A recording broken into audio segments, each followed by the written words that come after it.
Friends, இன்றைக்கி மதியம் வெயில் அதிகமாக இருக்குது அப்படி சொல்லிட்டு கொஞ்சம் ஒரு நிழலான இடத்துக்கு போகலாம், கொஞ்சம் ரெஸ்ட் எடுக்கலாம் அப்படின்னு வந்த இடம் தாங்க இந்த இடம்.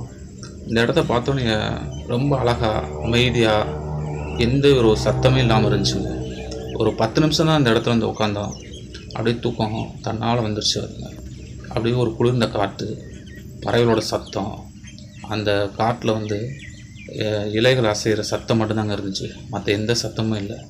ஒரு அரை மணி நேரம் நல்ல நிம்மதியான ஒரு தூக்கம் தூங்கினாங்க. ஆனால் இந்த கிராமப்புறத்தில் இருக்கவங்களுக்கு இது மாதிரி இடங்கள் அதிகமாக வந்து அனுபவம் இருக்கும். இந்த ஏரி, குளங்கள், கம்மாய் ஓரத்தில் பார்த்திங்கன்னா இவ்வளோ பெரிய பெரிய மரங்களாக இருக்கும். அந்த மரத்தடியில் வந்து ஒரு அரை மணி நேரம் ரெஸ்ட் எடுத்தோம்டா எவ்வளோ சுகமாக இருக்குது அப்படின்ட்டு அப்போ தான் தெரிஞ்சது.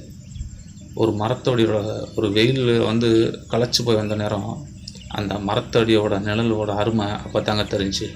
அவ்வளோ சுகமாக இருந்துச்சு. அந்த மரத்துலேருந்து வர காற்று இருக்கு இல்லையா, அதோட குளிர்ந்த காற்று நம்ம உடம்புல படும்போது அவ்வளோ சந்தோஷமாகவும் ஒரு புத்துணர்ச்சியாக இருந்துச்சு.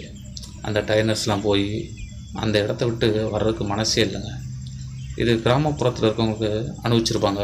ஆனால் டவுன் ஏரியா, நகரத்தில் இருக்கவங்களாம் இந்த மாதிரி ஒரு இயற்கை சார்ந்த சூழ்நிலை வந்து அனுபவிச்சிருப்பாங்களா என்னன்னு தெரியாது.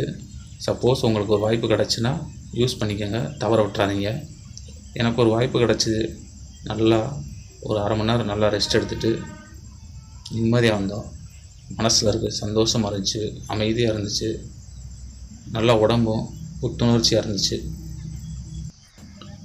ஓகே ஃப்ரெண்ட்ஸ், இது மாதிரி இடம், இந்த சூழல் உங்களுக்கு பிடிச்சிருந்துச்சுன்னா கமெண்ட் பாக்ஸில் கமெண்ட் பண்ணுங்கள்.